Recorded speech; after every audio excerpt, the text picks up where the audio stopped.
Hello बच्चों, कैसे हो आप सब। आई होप कि आप सभी अच्छे होंगे। मैं Sangeeta from learn hub, the learning platform, जहां आप पढ़ सकते हैं math science SST absolutely free at learnerhub.com।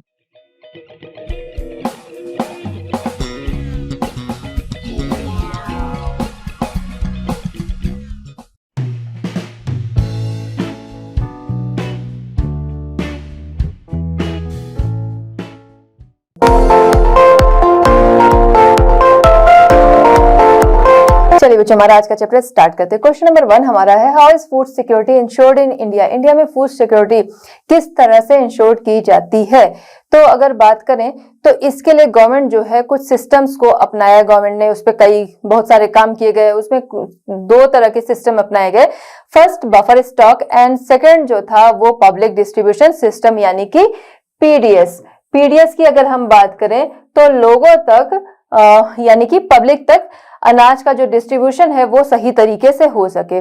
उसके अलावा बफर स्टॉक की बात करें तो बफर स्टॉक यानी कि जो फार्मर जब अपनी फसल लगाता है तो गवर्नमेंट पहले से ही उन अनाज का रेट जो है, क्रॉप का रेट जो है वो तय कर देती है। जब फसल रेडी हो जाती है तो किसान जिसे चाहता है वो उसे सेल करता है, यानी अगर उसे किसी और से ज्यादा उसका अमाउंट मिल रहा है तो उसे सेल करेगा, नहीं तो गवर्नमेंट की तरफ से अगर ज्यादा मिल रहा है तो उसे सेल करेगा। ठीक है, तो इस तरह से ही फिक्स हो जाता है। ज्यादातर किसानों को यही दिखता है कि गवर्नमेंट की तरफ से जो रेट मिल रहा है वो उनके लिए ज्यादा सही है, तो वो उन्हें सेल कर देते हैं। अब गवर्नमेंट को जब गवर्नमेंट इन अनाज को ले लेती है तो उसका स्टोरेज होता है। इस तरीके से होता है उसका स्टोरेज जो होता है कि उसे लोगों तक पहुंचाया जा सके। अब गवर्नमेंट जो है वो वहां से फार्मर से उन चीजों को खरीदती है। जैसे मान लीजिए 20-25 रुपीज पर केजी के अकॉर्डिंग उन्होंने वीट जो है वो खरीद लिया। सारी क्रॉप का अलग अलग होता है, यहाँ पर अभी हम लोग एग्जाम्पल के तौर पे वीट को ले रहे हैं। 20-25 रुपीज पर केजी उन्होंने वीट खरीद लिया फार्मर से। उसके बाद जो राशन की सेंटर्स होते हैं गवर्नमेंट वाले, वहां पर उन्हीं वीट को 3 रुपीज 5 रुपीज केजी इस तरह से सेल किया जाता है। तो इससे क्या हुआ, गवर्नमेंट जो फार्मर से लिया वहां पे ज्यादा अमाउंट में लिया और यहाँ पर लोगों को, पब्लिक को वो चीजें कम रेट में मिल रही है। तो जो गरीब लोग होते हैं उनको वहां से काफी सुविधा मिल जाती है, काफी फैसिलिटी मिल जाती है, क्योंकि उन्हें बहुत कम रेट में अनाज वहां से मिलता है। तो इससे क्या हुआ, दोनों का फायदा हुआ। जो फार्मर था उसे अपनी फसल का अच्छा रेट मिल गया, और जो गरीब लोग हैं, गरीबी रेखा से नीचे जो लोग हैं, पॉवर्टी लाइन से नीचे, तो उन्हें क्या है, उन्हें वो फूड जो है वो कम रेट में मिल गया। तो इस तरह से, और स्टॉक जो है सुरक्षित रखा जाता है कि आगे बाढ़ आ गई या फिर सूखा पड़ गया, कोई भी वजह से फसल नहीं तैयार हो पा रही है, तो वो स्टोरेज जो उनका रहेगा, स्टॉक रहेगा, उससे हेल्प मिलेगी, उससे आगे का काम भी चल सकेगा। कई बार क्या होता है कि बहुत ज्यादा फूड जो है वो स्टोरेज कर लिया जाता है, या फिर फूड स्टोरेज तो कर लिया गया बट उनका रख रखाव सही से नहीं है, उन्हें ठीक से रखा नहीं जा रहा है, तो वो खराब भी हो जाता है। तो इसमें एक ये भी बड़ा नुकसान है। ठीक है, अब हम आते हैं कि पीडीएस और बफर स्टॉक, ये तो हमने समझ लिया कि गवर्नमेंट इस तरह की प्रणाली अपनाती है। अब इसे इंश्योर करने के लिए क्या देखा जाता है, अवेलेबिलिटी, कि लोगों तक जो जिन फूड्स की जरूरत है लोगों को, तो वो चीजें अवेलेबल हैं कि नहीं। ठीक है, लोगों को वो चीजें मिल रही हैं कि नहीं, मिल सकती हैं कि नहीं है तो उनका इंतजाम करना चाहिए।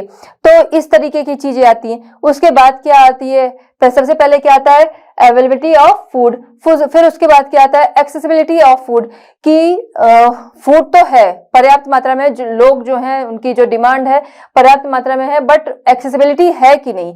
कई बार बहुत सारे एरिया होते हैं कि उन जगहों पे वो फसलें नहीं होती हैं तो वहां नहीं पहुंच पाती, या फिर फसलें हैं वहां तक नहीं पहुंच पा रही, या उन लोगों की पहुंच उन फसलों तक, उस अनाज तक नहीं है, उन फूड तक उनकी पहुंच नहीं है। तो यहाँ पर क्या है, availability of food, accessibility of food, ये हमने देख लिया कि अवेलेबिलिटी कि लोगों के लिए चीजें उपलब्ध है कि नहीं, एक्सेसिबिलिटी लोगों की वहां तक पहुंच है कि नहीं। अब उसके बाद आता है अफोर्डेबिलिटी ऑफ फूड, मतलब ये कि अवेलेबिलिटी है, मतलब कि फूड है जो मात्रा में चाहिए, जिन लोगों के लिए चाहिए वो है। एक्सेसिबिलिटी है कि लोगों तक उसकी पहुंच है, या फिर फूड की पहुंच लोगों तक है। ठीक है, अब उसके बाद आता है अफोर्डेबिलिटी, कि ये चीजें जो हैं वो हैं भी, लोगों की पहुंच भी है, बट वो अफोर्ड नहीं कर सकते, उनका प्राइस इतना ज्यादा है, या फिर प्राइस नहीं भी है बट किसी के पास एम्प्लॉयमेंट ही नहीं है, अगर उनके पास पैसे ही नहीं है तो वो कम रेट होने पे भी उन चीजों को नहीं खरीद पाते हैं। बहुत सारे ऐसे लोग हैं।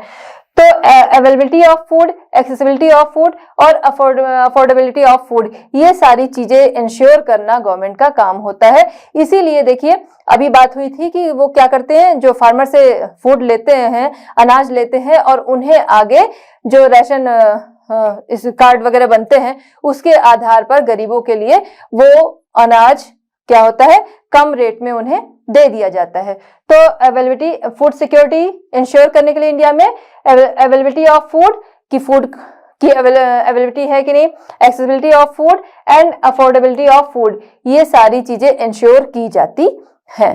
चलिए बच्चों देखते हैं क्वेश्चन नंबर 2। क्वेश्चन नंबर 2 हमारा है, which are the people more prone to food insecurity. कौन से लोग जो होते हैं जो कि ज्यादा फूड इनसिक्योरिटी से ग्रस्त होते हैं, कौन से लोग फूड इनसिक्योरिटी से ज्यादा ग्रस्त होते हैं।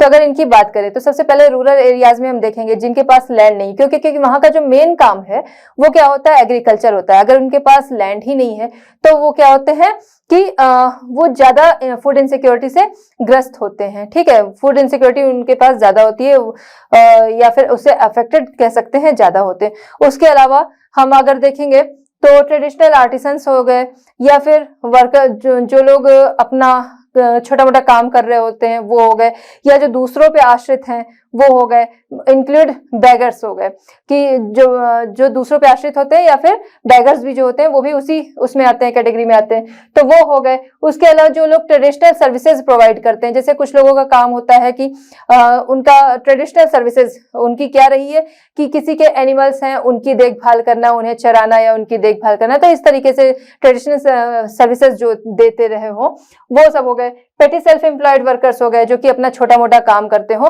तो ये सारे लोग जो होते हैं फूड इनसिक्योरिटी से ज्यादा ग्रस्त होते हैं, क्योंकि इनके पास जब इनकम नहीं आ रही है, सबसे बड़ी चीज कि इनके पास लैंड नहीं, खेती नहीं कर सकते, इनके पास कोई इनकम सही से नहीं आ रही, तो इस वजह से क्या होगा, फूड इनसिक्योरिटी से ये ग्रस्त रहेंगे ही। तो अब अगर हम देख लें, रूरल एरियाज की बात हो गई, अब अगर अर्बन एरियाज में देख लें तो कुछ ऐसे लोग जो कि एम्प्लॉयमेंट में तो लगे हैं, रोजगार कर रहे हैं, लेकिन वो ऐसे ऑक्यूपेशंस में लगे हैं जहां पर जो उन्हें सैलरी मिल रही है वो काफी कम मिल रही है, तो वो लोग फूड इनसिक्योरिटी से ग्रस्त होंगे, क्योंकि उनकी डिमांड जो है, उनकी जो जरूरतें हैं, नीड्स, डिमांड क्या, उनकी जो नीड्स है वो पूरी नहीं हो पाएंगी, क्योंकि फूड जो है उसे खरीदना पड़ेगा, उसके लिए क्या है, एक अच्छा खासा अमाउंट चाहिए जो उनके पास नहीं होगा, तो वहां पर फूड इनसिक्योरिटी जो है वो होगी। In the urban areas the food insecure families are those whose working members are generally employed in ill paid occupations and casual labor market, जो कि casual labor markets में काम कर रहे हो या फिर ill paid occupations में लगे हो, तो वहां पर फूड इनसिक्योरिटी होगी।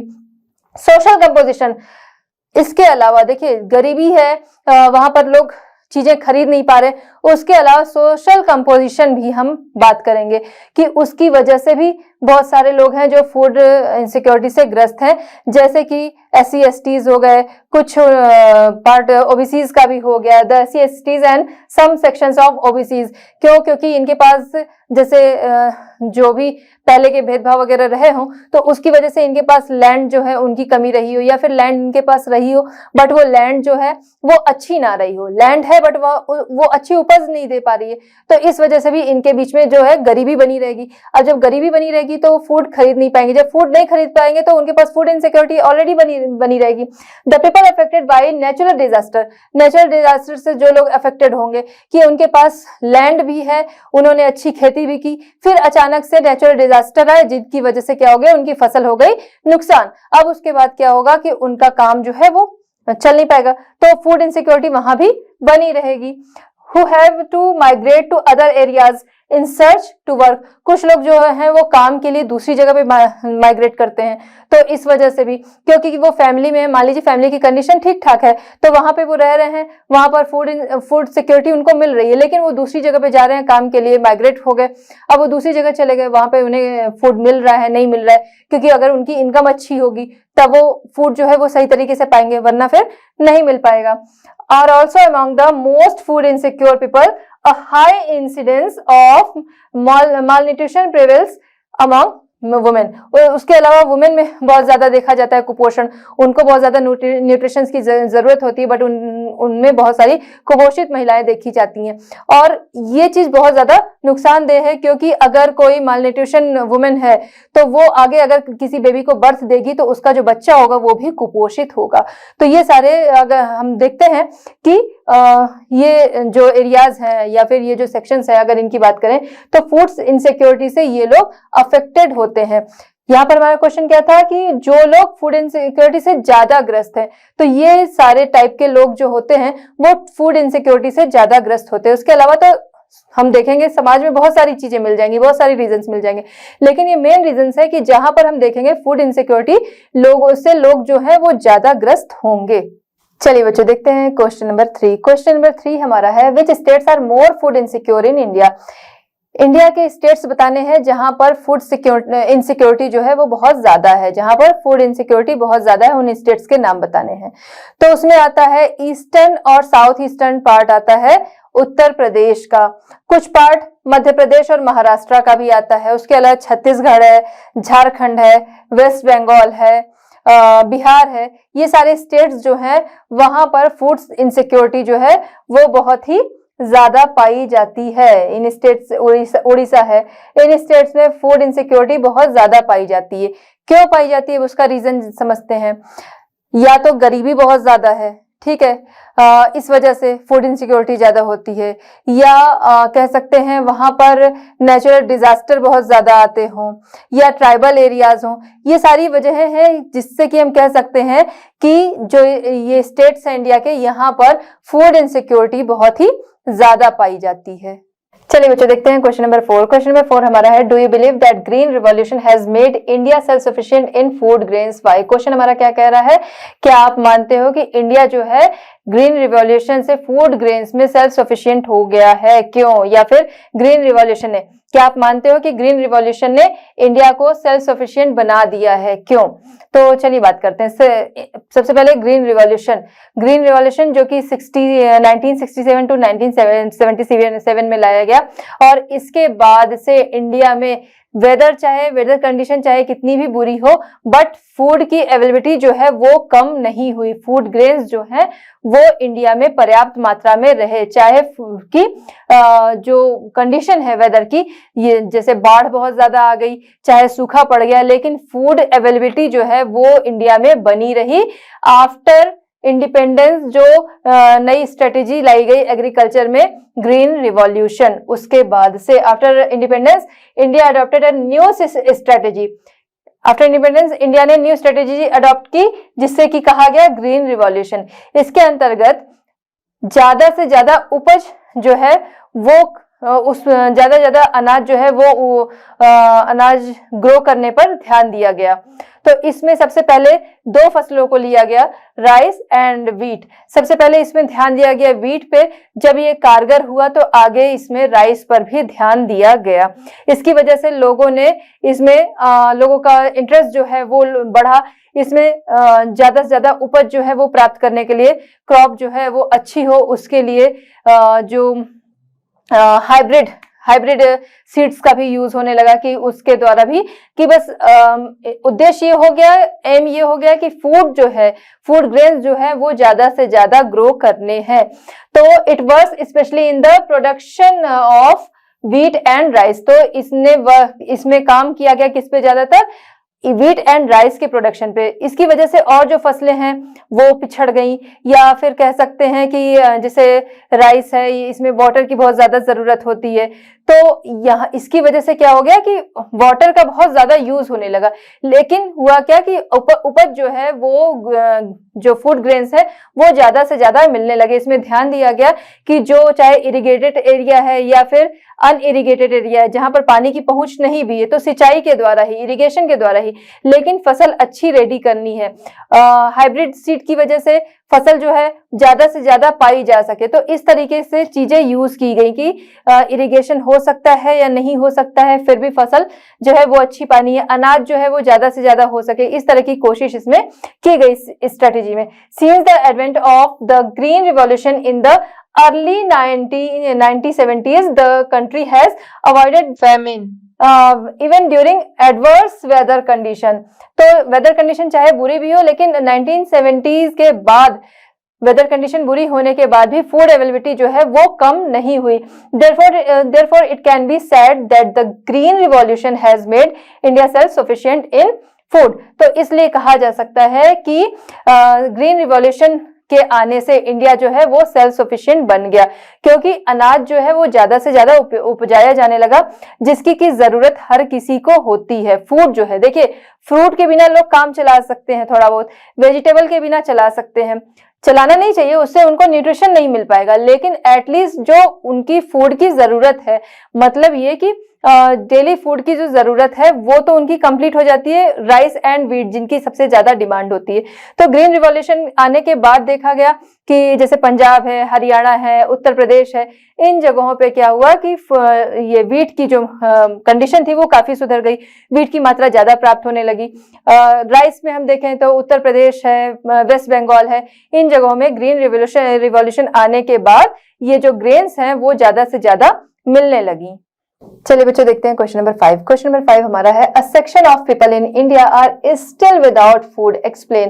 क्वेश्चन क्या है कि इंडिया में एक सेक्शन या एक वर्ग ऐसा है जो कि आज भी उसे फूड जो है वो सही तरीके से नहीं मिल रहा, या आज भी उसे फूड नहीं मिल पा रहा है, एक्सप्लेन करना है. तो ऐसे अगर सेक्शन की हम बात करेंगे पहले, तो ऐसे सेक्शन में कौन आते हैं, जैसे जो विलेज एरियाज है, रूरल एरियाज जो है, वहां पर जो गरीब लोग हैं या फिर जिनके पास लैंड नहीं है, ठीक है, जो गरीब हैं जिनके पास लैंड नहीं है, या ट्राइबल एरियाज में जो रहते हैं, या जो सीजनल वर्क करते हैं, क्योंकि जब तक सीजन है तब तक उनके पास काम है, फिर सीजन नहीं है तब उनके पास काम नहीं है. इससे रिलेटेड आपकी बुक में एक स्टोरी भी, आप उसे पढ़ना, अच्छे से चीजें समझ में आएंगी. तो सीजन अगर नहीं है तो फिर उनके पास काम नहीं है, तो वो खाली है. जब काम नहीं है तो उनके पास पैसे भी नहीं आएंगे, या फिर लोगों के पास रोजगार नहीं है, ठीक है. लैंडलेस इन रूरल एरियाज, जिनके पास जमीन नहीं है, पुअर फैमिलीज हो गई, जो गरीब हैं, people engaged in seasonal work, जो कि सीजनल वर्क में एंगेज्ड है. तो सीजनल वर्क में एंगेज्ड है तो जिस समय सीजन, उस समय तो वो काम कर रहे हैं, उनकी कमाई हो रही, फिर आगे क्या है कि उनके पास काम नहीं है.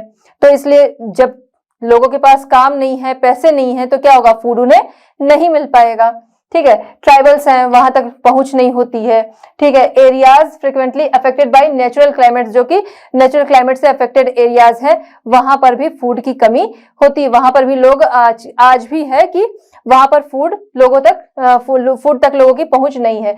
A large proportion of pregnant and nursing mothers, large proportion में pregnant and nursing mothers and 5 years old से जो कम एज के बच्चे हैं उनके लिए, क्योंकि उनके लिए न्यूट्रिशन जो है वो बहुत ज्यादा जरूरी है, तो उससे 5 years से कम की एज में अगर हम देखें तो बहुत ज्यादा जो कुपोषित बच्चे होते हैं वो बहुत ज्यादा मिलते हैं.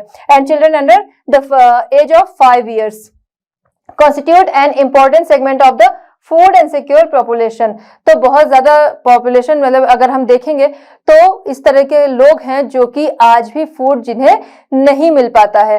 और ऐसा क्यों है अगर हम देखें तो किस लिए है, क्योंकि लोग या तो गरीब हैं, या उनके पास रोजगार नहीं है, या फूड तक उनकी पहुंच नहीं है, जो अभी हमने पहले डिस्कस किया था एक्सेसिबिलिटी, वो नहीं है, या फिर अवेलेबिलिटी, बात हुई थी अवेलेबिलिटी की, वो नहीं है, या फिर एक्सेसिबिलिटी नहीं है, वो दोनों मान लीजिए है, तो उसके बाद अफोर्डेबिलिटी नहीं है. तो ये सबसे बड़ा रीजन है कि एक बड़ा सेक्शन है, एक सेक्शन ऐसा है जो आज भी फूड जिसे नहीं मिल पा रहा है, ठीक है. The main reason for this is that poor families do not have enough money, जो गरीब है उनके पास इनफ मनी जो है वो पर्याप्त नहीं है, या फिर जिनके पास काम नहीं है, तो काम नहीं है तो गरीब ही हुए, तो जिनके पास काम नहीं है या फिर जो गरीब हैं कह सकते हैं, उनके पास पैसे नहीं हैं, तो वो अपने लिए फूड का इंतजाम नहीं कर सकते हैं. टू बाय फूड और पीपल डोंट हैव एक्सेस, और मनी नहीं है तो वो फूड नहीं खरीद सकते, या फिर लोगों जो है एक्सेसिबिलिटी नहीं है, फूड तक उनकी एक्सेसिबिलिटी नहीं है. कई बार ऐसा भी देखा गया है कि जो गरीबी रेखा से ऊपर है उनको भी फूड की अवेलेबिलिटी जो है उनके लिए भी नहीं हो पाती है. क्यों? क्योंकि कुछ ऐसा होता है कि नेचुरल डिजास्टर वगैरह आ गए, उनके पास पैसे तो हैं लेकिन चीजों की कमी हो गई, तो वो चीजें उन्हें नहीं मिल पा रही हैं। तो ये सारे रीजंस हैं कि एक बड़ा सेक्शन हम देखते हैं कि वो आज भी उन तक फूड जो है वो प्रॉपर तरीके से नहीं पहुंच रहा है। क्वेश्चन नंबर 6 है, What happens to the supply of food when there is a disaster or a calamity? ठीक है, यहाँ पर क्या है कि आपको बताना है डिजास्टर या क्लैमिटी की अगर कंडीशन होती है तो फूड सप्लाई पर क्या प्रभाव उसका पड़ता है, इफेक्ट पड़ता है। तो अगर हम देखें तो कोई डिजास्टर आया या क्लैमिटी है तो ऐसे में क्या होगा, सबसे पहली चीज फूड पे अगर हम देखते हैं तो जो अनाज जो उपजाया जाता है उसमें कमी आ जाएगी। ठीक है, तो आइए देखते हैं, the total yield of food grains declines. ठीक है, टोटल जो उपज होती है वो क्या होगी, कम हो जाएगी, क्योंकि किसी भी तरह से कोई भी डिजास्टर आया, उपज जो होनी है उसे नुकसान हो जाएगा, या फिर वो खेतों में खड़ी है, फसल पूरी तैयार है लेकिन कोई डिजास्टर आया उसकी वजह से वो खराब हो गई, बारिश वगैरह नहीं हुई तो फिर अच्छी बारिश ना होने की वजह से ऐसा हो गया। ठीक है, तो बहुत सारी कंडीशंस ऐसी होती हैं जिनकी वजह से क्या होता है, फसल जो होती है वो खराब हो जाती है, पूरा असर उस पर पड़ता है। तो जो टोटल उपज होती थी उसमें क्या हो गई, कमी हो गई। Food shortage in the affected area जो होगा वहां पर फूड शॉर्टेज हो जाएगी। तो ये भी अगर हम देखें तो सही है, क्योंकि वहां पर अगर अनाज नहीं हो रहा है, ठीक है, बाहर सप्लाई वो लोग करते हो, दूसरे स्टेट में करते हो, दूसरे सिटी में करते हो, वो तो ठीक है, लेकिन उनके खुद की भी पहले उनके पास भी कमी हो जाएगी। तो जो एरिया है वहां पर और बाकी जगह पे भी उसका इफेक्ट है पड़ता है। ठीक, तो food shortage in the affected area में फूड शॉर्टेज हो जाती है। Increase in price due to shortage of food की शॉर्टेज हो गई तो ऐसे में क्या होगा कि जो प्राइस है वो भी इंक्रीज हो जाएंगे। ऐसा हमने देखा है अक्सर, कभी पल्स है, कभी ऑयल है, ये सब क्या होता है कि कहते हैं कि इस साल उपज अच्छी नहीं हुई है, इस बार फसल अच्छी नहीं हुई है, तो इस वजह से इनके जो रेट है वो इंक्रीज हो गए हैं। तो वही यहाँ पे भी है कि कोई डिजास्टर या क्लैमिटी अगर है तो उसकी वजह से क्या होगा कि उपज जो है वो अच्छी नहीं होगी, ग्रेन्स वगैरह जितने होते थे उस तरह नहीं होंगे, कम होंगे, तो उसकी वजह से क्या होगा, कमी आ जाएगी, शॉर्टेज हो जाएगी। उस शॉर्टेज की वजह से क्या होगा, प्राइस जो रहेंगे वो इंक्रीज हो जाएंगे। Inability of some of buy high priced food items, देखिए क्या क्या धीरे धीरे हम देखते जाएंगे क्या क्या असर उसका होता है। तो प्राइस जो है वो हाई हो गए। अब प्राइस हाई होने से क्या हो गया कि बहुत सारे लोग जो होंगे वो इन चीजों को नहीं खरीद पाएंगे। ठीक है, जिनके पास अच्छे पैसे हैं वो तो खरीद लेंगे, लेकिन जिनके पास नहीं है या फिर बहुत कम है तो वो नहीं ले पाएंगे। बाकी प्रॉब्लम तो सभी को होती है, जिनके पास बहुत ज्यादा है तो उन्हें भी लगेगा कि हाँ ये इन चीजों के रेट जो है बहुत ज्यादा बढ़ गए हैं, तो उसमें वो कमी ला सकते हैं। तो ऐसे में क्या होगा कि जब उनकी ही कंडीशन खराब है तो जिसके पास नहीं है उनकी कंडीशन तो बहुत खराब हो जाएगी। तो क्या होता है कि उनको बहुत सारे लोग जो है उनकी पहुंच उन अनाजों तक नहीं होती, उनको वो चीजें नहीं मिल पाती। फिर स्टार्वेशन की कंडीशन आ जाती है, क्योंकि उन्हें क्या है, उन्हें फूड मिल नहीं रहा है, फूड नहीं मिल रहा है तो क्या भूखमरी की कंडीशन आ गई। फिर स्टेट ऑफ फेमाइन, इसे अकाल भी घोषित कर दिया जाता है। ठीक है, क्योंकि उपज जो है वो नहीं हो रही है, कंडीशन बहुत बुरी हो गई है, तो अकाल की स्थिति वहां पर बन जाती है। फिर पैंडेमिक लाइक सिचुएशन हो जाता है, महामारी भी आ जाती है, लोगों को खाना नहीं मिलेगा, तो खाना ना मिलने की वजह से क्या होगा कि बहुत सारे लोगों की जान भी चली जाती है। तो ये चीजें तो नॉर्मल है, ये आप जानते हो। ऐसा अक्सर कंट्रीज में होता है, बहुत सारी कंट्रीज में ऐसा हुआ है कि अगर कोई भी डिजास्टर आया या क्लैमिटी है तो उसकी वजह से क्या होता है कि आगे हम देखते हैं स्टार्वेशन की, famine and pandemic like situation आती है। अपने अभी अगर हम देखें तो 1943 उस टाइम में ऐसा अकाल पड़ा था कि उस टाइम में क्या हुआ कि जो बंगाल था, बंगाल में उसका सबसे ज्यादा असर था। तो बंगाल में करीब 30 लाख लोग जो है वो भूख से उनकी डेथ हो गई। पैंडेमिक लाइक सिचुएशन हो गई क्योंकि लोगों को खाना नहीं मिल रहा है, तो उनसे उनकी डेथ हो गई। बहुत सारी बीमारियां भी उसकी वजह से फैलती हैं, तो उनसे बहुत सारी जो डिजीज हैं उनकी वजह से भी लोगों की डेथ हो जाती है। तो ये सारी कंडीशंस हैं कि जब कोई डिजास्टर वगैरह होता है तो फूड सप्लाई पे क्या असर होता है। फूड की शॉर्टेज हो गई, प्राइस जो है वो बढ़ गए, ठीक है। फिर उसकी वजह से क्या हुआ, भुखमरी की कंडीशन आ गई। ये सब होते होते लास्ट में हम देखते हैं पेंडेमिक लाइक सिचुएशन हो जाती है, महामारी वो फैल जाती है कि वो बिना खाए तो लोगों की मौत हो रही है, उसके अलावा डिजीज हो जाती है और वो एक दूसरे तक भी फैलती रहती है। ठीक है, तो ये हमने देख लिया क्या कि डिजास्टर या क्लाइमेटी की वजह से फूड सप्लाई पे क्या असर होता है। चलिए बच्चों देखते हैं क्वेश्चन नंबर 7। क्वेश्चन नंबर 7 हमारा है differentiate between seasonal hunger and chronic hunger. ठीक है, डिफरेंशिएट करना है क्या, chronic hunger and seasonal hunger. ठीक है, सबसे पहले बात करेंगे हम लोग seasonal hunger. Seasonal hunger season के अकॉर्डिंग होता है, जैसा कि नाम से ही समझ में आ रहा है। अगर हम रूरल एरियाज में देखेंगे तो जो एग्रीकल्चर से जुड़े हुए लोग हैं कि कोई खेती है, कोई उपज है, वो कोई ग्रेन है, उसे उपजाने का अभी समय है लेकिन बाद में नहीं होगा। ठीक है, तो जिस समय उसके सीड्स डालने हैं, फिर आगे फर्टिलाइजर है, पेस्टिसाइड है, इरिगेशन है, उसकी कटाई है, ये सारे टाइम में क्या है, वो पर्सन तो बिजी है जो इसमें लगा हुआ है। लेकिन इसके बाद जब इस ग्रेन का या फिर इस फसल का जब टाइम नहीं है, तब क्या होगा, वो पर्सन क्या होगा, खाली होगा। तो इस कंडीशन को क्या कहते हैं, इस कंडीशन को कहते हैं सीजनल हंगर, क्योंकि उस समय उसे काम नहीं मिला, उसके पास काम नहीं, तो सोर्स ऑफ इनकम जो है वो उसका बंद हो गया। तो ये क्या है, सीजनल हंगर। रूरल एरियाज में हमने देखा। अर्बन एरियाज में देखेंगे तो वहां पर भी क्या है कि जैसे कोई काम कर रहा है, बहुत अक्सर ऐसा होता है कि बारिश का टाइम है, उस समय वो काम नहीं हो रहे हैं। ठीक है, मान लीजिए कोई घर ही बनवा रहा है, ओपन में बन रहा है, तो वहां पर क्या होगा कि वो काम नहीं हो पाएगा, बराबर बारिश हो रही है, तो उसका जो लेबर है वो क्या होगा, खाली बैठा रहेगा। तो इसे ये क्या है, सीजनल हंगर, अगर हम अर्बन एरियाज में देखें।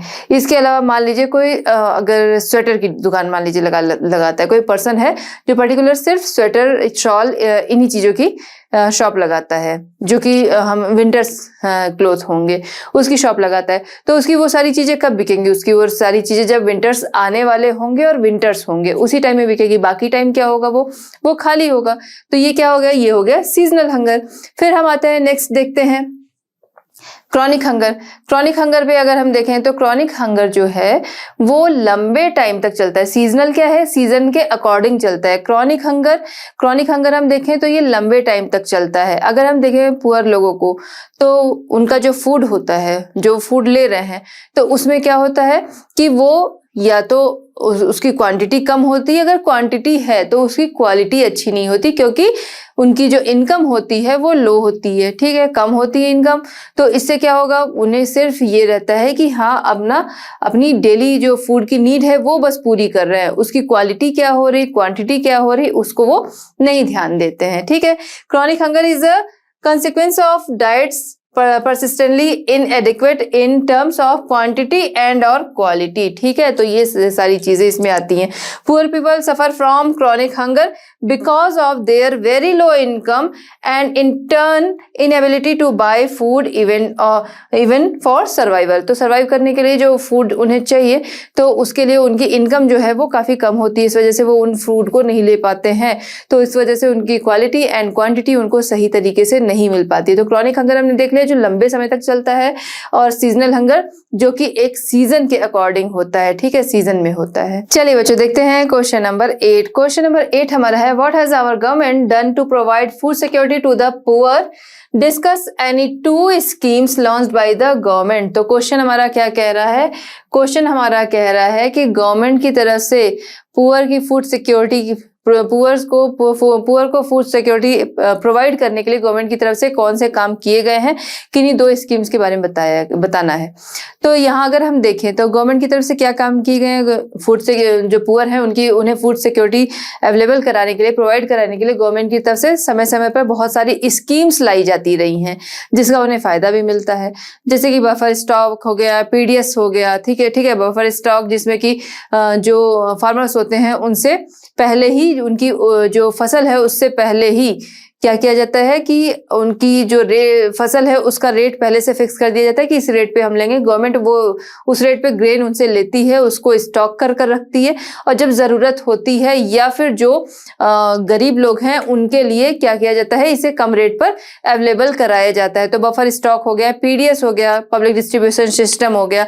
तो इस तरीके की स्कीम जो है वो समय समय पर लाई जाती रही है पब्लिक डिस्ट्रीब्यूशन सिस्टम्स में। इसी में अगर हम देखें तो इसके अंदर बहुत सारी स्कीम्स आती हैं, जैसे कि हो गया अंत्योदय हो गया, अन्नपूर्णा हो गया, मिड डे मील भी एक तरह से इसी में आता है। तो इस तरह तरह की स्कीम जो है वो गवर्नमेंट के द्वारा लाई जाती रही हैं। अब किसी 2 स्कीम के बारे में बताना है तो मिड डे मील भी जो है वो भी आप डाल सकते हो। यहाँ पर हो गया आपका अंत्योदय अन्न योजना, जिसे AAY के नाम से भी जानते हैं, और इधर अन्नपूर्णा स्कीम APS हो गया। ठीक है, तो तरह तरह की स्कीम जो है वो आती रही। 2 स्कीम के बारे में बताना है तो हम यहाँ पर बात करेंगे अंत्योदय अन्न योजना, जो कि स्टार्ट की गई थी 2000 में, ईयर 2000 में इसे स्टार्ट किया गया था। उस दौरान सर्च किया गया, आइडेंटिफाई किया गया BPL फैमिलीज को, जो कि 1 करोड़ फैमिलीज जो थी वो आइडेंटिफाई हुई इसमें। BPL क्या हो गया, BPL हो फैमिलीज कौन हो गई, ये B आपका हो गया बिलो, ठीक है, बिलो। P आपका क्या हो गया, पॉवर्टी, ठीक है, बिलो पॉवर्टी। और फिर L क्या हो गया, लाइन, ठीक है। तो बिलो पॉवर्टी लाइन हो गया आपका ये। तो बिलो पॉवर्टी लाइन वाली जो फैमिलीज थी उन्हें सर्च किया गया, उन्हें आइडेंटिफाई किया गया और उनके लिए ये स्कीम जो थी वो चलाई गई, जिसमें कि इन फैमिलीज को ग्रेन्स जो है जैसे कि वीट है वो कम रेट पे अवेलेबल कराया गया, करीब 2 रुपीज 3 रुपीज इस तरीके से पर केजी अवेलेबल कराया गया, जिसके लिए फिक्स हुआ कि 25 केजी तक पर मंथ उन्हें ये ग्रेन्स जो है वो इस प्राइस पे अवेलेबल कराए जाएंगे। जिसे कि बाद में हमने देखा कि बढ़ाकर जो 25 केजी था उसे 2000 की स्कीम है, जिसमें 25 केजी तक इसे फिक्स किया गया पर मंथ के लिए, लेकिन इसी को बाद में बढ़ाकर 35 केजी तक कर दिया गया। कब, 2002 में ही। ठीक है, तो उससे क्या हुआ, लोगों को और फायदा मिला। 25 केजी तक ही था, कितनी बड़ी फैमिली है कितनी नहीं, तो बढ़ा दिया गया कि उसकी जो लिमिट थी वो 35 केजी तक कर दी गई। उसी में हमने देखा कि 2003 एंड 4, ठीक है, जून 2003 एंड अगस्त 2004 में फिर से दोबारा से सर्च किया गया, आइडेंटिफाई हुई उसमें करीब 50 लाख BPL फैमिलीज जो है 2003 एंड 2004 में इसी में और ज्यादा ऐड हो गई। 1 करोड़ उन्होंने सर्च किया था स्टार्टिंग में 2003 एंड 4 में, यानी काम जो था वो बराबर चल रहा था, लोगों को इसका फायदा मिल रहा था और लोग सर्च में लगे थे, आइडेंटिफाई करने में लगे थे कि और कितनी फैमिलीज हैं जो इस कैटेगरी में आती हैं तो उन्हें भी ये स्कीम जो है उसका फायदा मिले। तो सर्च किया गया जिसमें कि 50 लाख जो है 3 एंड 4 में भी फैमिलीज मिली, तो ये स्कीम चलाई गई। दूसरी क्या है, अन्नपूर्णा स्कीम। अन्नपूर्णा स्कीम करीब जो 65 इयर्स, ये स्कीम जो चलाई गई वो 65 प्लस एज के जो लोग थे जिन्हें की पेंशन का फायदा नहीं मिल पा रहा था, तो उन लोगों के लिए ये स्कीम चलाई गई, जिसमें कि इन्हें 10 केजी फूड ग्रेन्स जो थे वो फ्री दिए जा रहे थे। तो गवर्नमेंट की तरफ से हमने देखा समय समय पर तरह तरह की स्कीम चलाई गई जो कि पुअर लोगों के फूड सिक्योरिटी को पुअर लोगों को फूड सिक्योरिटी प्रोवाइड करने के लिए रही, जिनमें 2 स्कीम्स के बारे में यहाँ पर हमने बात की। चलिए बच्चों देखते हैं क्वेश्चन नंबर 9। क्वेश्चन नंबर 9 हमारा है, why buffer stock is created by the government. Government के द्वारा बफर स्टॉक क्यों क्रिएट किया गया? तो गवर्नमेंट के द्वारा बफर स्टॉक क्रिएट किया गया किस लिए कि कमी वाले जो एरिया हों, फूड शॉर्टेज वाले जो एरिया हों उनके लिए, प्लस जो पुअर हैं उन्हें कम रेट पर फूड ग्रेन्स मिल सकें, इसके लिए बफर स्टॉक क्रिएट किया गया। बफर स्टॉक में जब फार्मर को अपनी फसल उगाता है उसके पहले ही उसकी जो फसल है उसका रेट जो है वो पहले से फिक्स कर दिया जाता है। जब फसल रेडी हो जाती है तो गवर्नमेंट के द्वारा उसे खरीद लिया जाता है और उसे स्टॉक करके रखा जाता है, जो हो गया आपका बफर स्टॉक। उसे स्टॉक करके क्यों रखते हैं?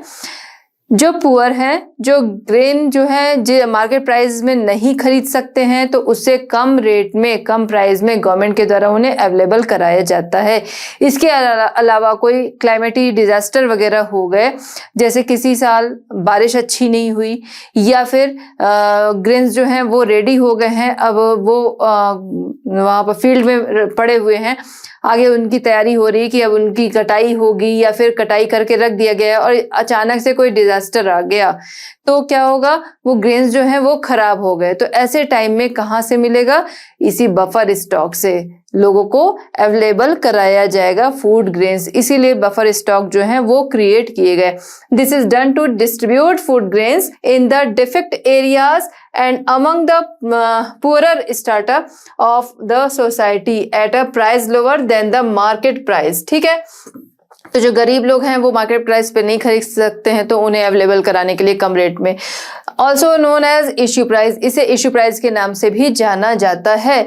This also helps resolve the problem of shortage of food during adverse weather conditions और during the periods of calamity. ठीक है, तो ये हेल्प करता है कि इसमें फूड शॉर्टेज की जो प्रॉब्लम हो उसमें भी हेल्प करता है एंड क्लाइमेटी या डिजास्टर अगर आ गए तो उनकी वजह से जो भी प्रॉब्लम होती है उसे भी सॉल्व करता है, इसीलिए गवर्नमेंट के द्वारा बफर स्टॉक क्रिएट किया गया। चलिए बच्चों देखते हैं क्वेश्चन नंबर 10। क्वेश्चन नंबर 10 हमारा है write notes on A minimum support price, B buffer stock, C issue price, D है फेयर प्राइस शॉप्स। क्वेश्चन हमारा क्या कह रहा है, नोट्स लिखने हैं आपको, कुछ टॉपिक्स दिए गए हैं उस पे टॉपिक्स हमने देख लिए क्या क्या है। सबसे पहले हम बात करेंगे ए यानी कि मिनिमम सपोर्ट प्राइस। ठीक है, इस पे बात करेंगे। मिनिमम सपोर्ट प्राइस क्या है, तो फूड कॉर्पोरेशन ऑफ इंडिया यानी कि FCI के द्वारा जिन स्टेट्स में व्हीट एंड राइस की उपज ज्यादा होती है वहां पर उपज से पहले ही यानी कि बुआई से पहले ही कह सकते हैं, उसको बोने से पहले ही क्या किया जाता है, उसकी कीमत लगा दी जाती है। मतलब उसकी वैल्यू जो होती है कि उसका जो रेट होता है वो फिक्स कर दिया जाता है कि इतने रेट पे FCI उनसे ये चीजें खरीदेगी, ये ग्रेन्स जो है वो खरीदेगी। इसी को कहते हैं, क्या कहते हैं, मिनिमम सपोर्ट प्राइस यानी कि न्यूनतम समर्थित मूल्य, इसी को ही कहते हैं।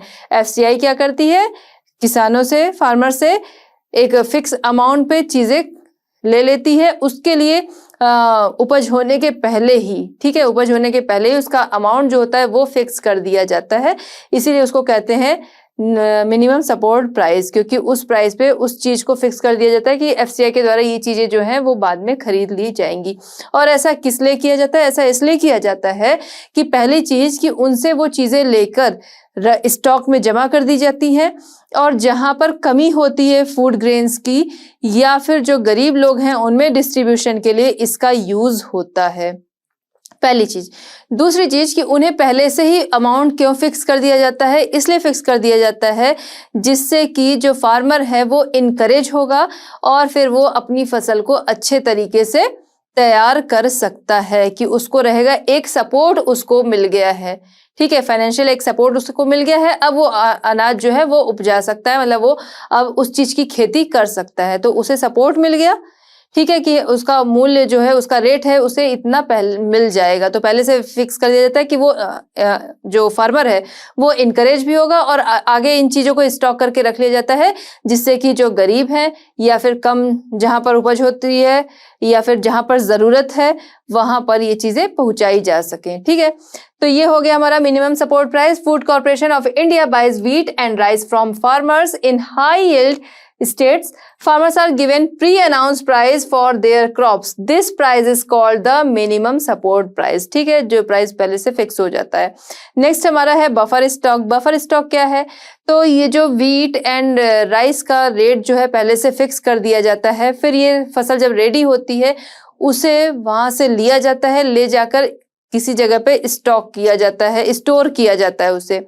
ठीक है, स्टोर किया जाता है किस लिए, वो हमने देख लिया कि गरीबों की हेल्प के लिए या फिर लोगों में मतलब बांटने के लिए या उन्हें कम रेट पे अवेलेबल कराने के लिए या जहां पर फूड ग्रेन्स की कमी है वहां पर पहुंचाने के लिए इसका यूज होता है। तो जो इन अनाजों को, ग्रेन्स को स्टोर करके रखा जाता है उसे कहते हैं बफर स्टॉक। ठीक है, buffer stock through the food corporation of India the government buys wheat and rice from the farmers of the highest producing states and the food grains are stored in the food grain. ठीक है, this is done for distribution in the areas of scarcity of the poorer section of the society at a price below the market price. The storage of grains in such a large scale is called buffer stock. ठीक है, large scale पर grains को store करना क्या कहलाता है? Buffer stock. कैसा? कहीं का भी नहीं, जो इस तरीके का ग्रेन्स स्टोर करते हैं उसे कहते हैं बफर स्टॉक। चलिए बच्चों देखते हैं क्वेश्चन नंबर 10 का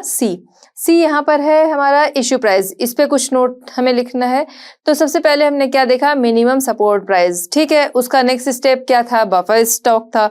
अब उसका नेक्स्ट स्टेप ही है हमारा ये इश्यू प्राइस। क्या एफसीआई क्या करती है? जो जिन स्टेट्स में वीट, राइस, ये सब इनकी उपज अच्छी होती है, वहां पे फार्मर से इन ग्रेन्स को खरीद लिया जाता है। ठीक है, उसे स्टॉक कर रखा जाता है, जिसे हम कहते हैं बफर स्टॉक।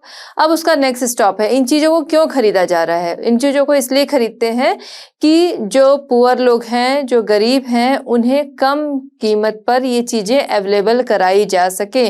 तो जो कम कीमत पे लोगों को अवेलेबल कराया जाता है, तो जो वो प्राइस है जिसपे कि गरीबों को ये ग्रेन्स अवेलेबल कराए जाते हैं, उस प्राइस को कहते हैं इशू प्राइस। ठीक है, आइए देखते हैं issue price. In order to encourage the production of crops, the government announces the minimum support price before sowing. The purchased grain are kept in the buffer stock. This is done for the defect area and poor distribution, and this price is called the issue price. ठीक है, तो ये चीजें किस लिए किया जाता है कि जो फार्मर्स होते हैं उनसे चीजें खरीदी जाती है, उनकी जो ग्रेन्स होते हैं उनकी कीमत जो है पहले ही बता दी जाती है, फिर उनसे लिया जाता है, स्टॉक किया जाता है, फिर वो गरीबों में उसे गरीबों को कम रेंज में दिया जाता है। ठीक है, कम अमाउंट में उसे बेचा जाता है और वही कहलाता है इशू प्राइस। ठीक है, आपको समझ में आ गया होगा। नेक्स्ट हम आते हैं डी हमारा है fair price shops. Fair price shops जिसे कि हम रेशन शॉप्स के नाम से भी जानते हैं। रेशन शॉप्स जो आप में से काफी लोग जानते होंगे, गवर्नमेंट शॉप्स होती है, वहां पर के लिए कार्ड बनता है, जो कार्ड होल्डर होता है वो जाता है, वहां पर एक फिक्स्ड अमाउंट में चीजें, जो फिक्स्ड क्वांटिटी में चीजें जो है वो मिलती हैं कि कार्ड लेके गए पर पर्सन को इतना इतना मिलेगा। तो 5 kg sugar, 5 litre kerosene and 35 kg तक ग्रेन्स जो हैं वो पर मंथ वहां से मिलता है, जो कि काफी कम कीमत पर होता है, मार्केट प्राइस से काफी कम कीमत पर होता है। तो इसी को कहते हैं हम रेशन शॉप्स, जहां से लोग इन चीजों को लेते हैं और उन रेशन शॉप्स पे जो जिस प्राइस में लोग खरीदते हैं उसी को कहते हैं फेयर प्राइस शॉप्स। ठीक है, वही फेयर प्राइस शॉप्स है, वही आपकी रेशन शॉप्स है। तो जो रेशन शॉप्स है वो आपका फेयर प्राइस शॉप्स है। ठीक है, any family holding the card contracted per month can take kerosene, sugar and grains up to 35 kg in quantity. These goods are sold to people at fair price shops at a price less than the market price. These fair price shops are called ration shops. तो ration shop जो है वही आपकी fair price shops है, या फिर fair price shops पूछ रहा है तो आप बता सकते हो रेशन शॉप्स होती हैं, ये चीजें होती हैं। ठीक है, तो आई होप कि आपको इसका आंसर जो है वो समझ में आ गया होगा। चलिए बच्चों देखते हैं क्वेश्चन नंबर 11। क्वेश्चन नंबर 11 हमारा है what are the problems of the functioning of ration shops. ठीक है, तो आपको बताना है problem of the functioning of the ration shops. ठीक है, रेशन शॉप्स के फंक्शन में क्या प्रॉब्लम आती है। तो सबसे पहली चीज कि रेशन शॉप्स जो होती हैं वो रेगुलर नहीं खुलती। तो खैर ऐसा कहा भी नहीं गया कि उन्हें रेगुलर खोला जाए, उनके लिए कोई डे फिक्स है तो उस पे खुलना चाहिए, बट उस पे भी वो नहीं खुलती है। ठीक है, फिर है people have to stand in long queue to get ration shop. ठीक है, तो पहली चीज कि ये रेशन शॉप्स जो हैं वो रेगुलर खुलती नहीं है।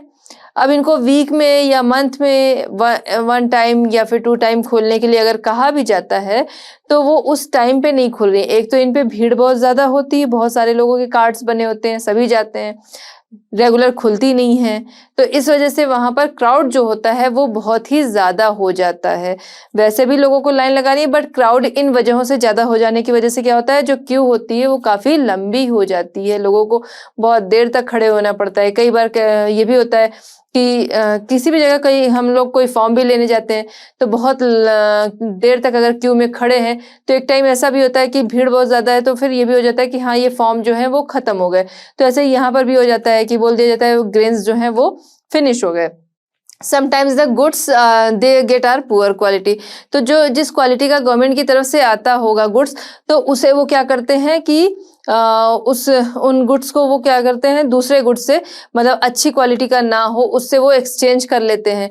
तो अच्छी जो उनके पास आया गवर्नमेंट की तरफ से, उसे वो दूसरी जगह पे सेल कर देते हैं और यहाँ पर अच्छी क्वालिटी का लोगों को अवेलेबल नहीं कराते हैं सामान। नेक्स्ट है, in the greed of more profits distribute grains not properly in quantities to the people. ठीक है, तो जो भी क्वांटिटी फिक्स है, कई बार क्या करते हैं ये लोग लालच में कि वो चीज जो है, जो ग्रेन्स है वो बचा कर रख लेंगे और फिर उसे दूसरी जगह पर अच्छे अमाउंट में उसे सेल कर सकेंगे। तो इसलिए क्या करते हैं लोग कि लोगों को जो क्वांटिटी मिलनी चाहिए उससे कम क्वांटिटी में चीजें देते हैं। तो ये है प्रॉब्लम्स रेशन शॉप्स के फंक्शंस में। चलिए बच्चों देखते हैं क्वेश्चन नंबर 12। क्वेश्चन नंबर 12 हमारा है, write a note on the role of cooperatives in providing food and related items. ठीक है, food and related items provide कराने में कोऑपरेटिव यानी कि सहकारी समितियां जो हैं उनके रोल पर आपको नोट लिखना है। ठीक है, उनका क्या रोल है उस पर नोट लिखना है। तो कोऑपरेटिव्स जो हैं वो इसलिए बनाए गए हैं कि जगह जगह इनकी शॉप्स हो, जिससे कि जो पुअर लोग हैं, जो गरीब हैं, उन्हें चीजें सही रेट पर मिल सके। मार्केट प्राइस जो है उससे कम रेट पर इनको फूड या रिलेटेड आइटम्स जो हैं वो मिल सके, इसलिए ये समितियां बनाई गई हैं। ठीक है, अब अगर हम देखें तो कंट्री का जो सदर्न एंड वेस्टर्न पार्ट है वहां पर ये ज्यादा कार्यरत हैं, वहां पर ये ज्यादा बड़े पैमाने पर काम कर रही हैं। अगर हम देखते हैं तमिलनाडु में जितनी भी रेशन शॉप्स हैं उसका 94% जो है वो इन्हीं कोऑपरेटिव्स के द्वारा चलाया जा रहा है। दिल्ली में देखें तो मदर डेयरी, जिसमें कि मिल्क भी मिल जाता है, वेजिटेबल्स मिल जाते हैं, फ्रूट्स मिल जाते हैं एक सही रेट पर लोगों को, तो ऐसी कोऑपरेटिव्स वहां पर खोली गई है। ठीक है, जिसपे कि गवर्नमेंट के कंट्रोल में चीजें जो हैं वो फिक्स किए गए हैं रेट, उसी रेट पर लोगों को अवेलेबल कराई जाती हैं, जिससे कि जो गरीब हैं वो चीजों को सही तरीके से वो चीजों को खरीद सकें। उसी में हम देखते हैं अमूल कोऑपरेटिव है। अमूल का अगर हम देखते हैं तो गुजरात में अमूल है, जिसके मिल्क एंड मिल्क प्रोडक्ट्स हैं जो कि लोगों को रीजनेबल रेट पर मिल जाया करते हैं और सब जगह अवेलेबल होते हैं। इसके बाद हम देखते हैं महाराष्ट्र में एडीएस है, यानी कि एकेडमी ऑफ डेवलपमेंट साइंस। इसके द्वारा भी इस तरीके की समितियां जो हैं वो कोऑपरेटिव्स जो हैं वो खोले गए हैं, जिसमें कि लोगों को सही रेट में चीजें मिल सकें। और जो एडीएस है इससे बहुत सारे जो प्राइवेट शॉप्स हैं वो भी इससे जुड़ रही हैं, जिससे कि लोगों को सही रेट पर चीजें अवेलेबल कराई जा सके। तो कोऑपरेटिव्स के रोल हमने देख लिए। उनके रोल क्या है कि शॉप्स खुलवाना, गवर्नमेंट के द्वारा शॉप्स खुलवाना जहां पर कि लोगों को सही रेट में चीजें मिल सकें। ठीक है, तो इस तरह की कोऑपरेटिव्स जो हैं वो सभी जगह एक्टिव हैं। हम अगर देखें तो सदर्न एंड वेस्टर्न पार्ट में ज्यादा एक्टिव हैं। ठीक, the cooperatives are also playing an important role in food security in India, especially in the southern and western parts of the country. ठीक है, the cooperative societies set up shops to sell low priced, ठीक है, low priced goods to poor people.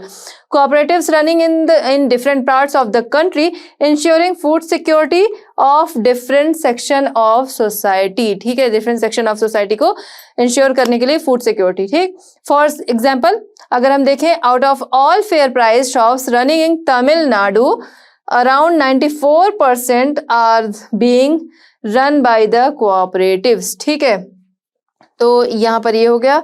फिर आगे हम देखते हैं, Delhi Mother Dairy is making, यहाँ पर 94% हम लोग ऐसे कर दे रहे हैं। ठीक है, Delhi Mother Dairy is making strides in provision of milk and vegetable. Amul is another success story of cooperatives in milk and milk products from Gujarat. ठीक है, गुजरात से है।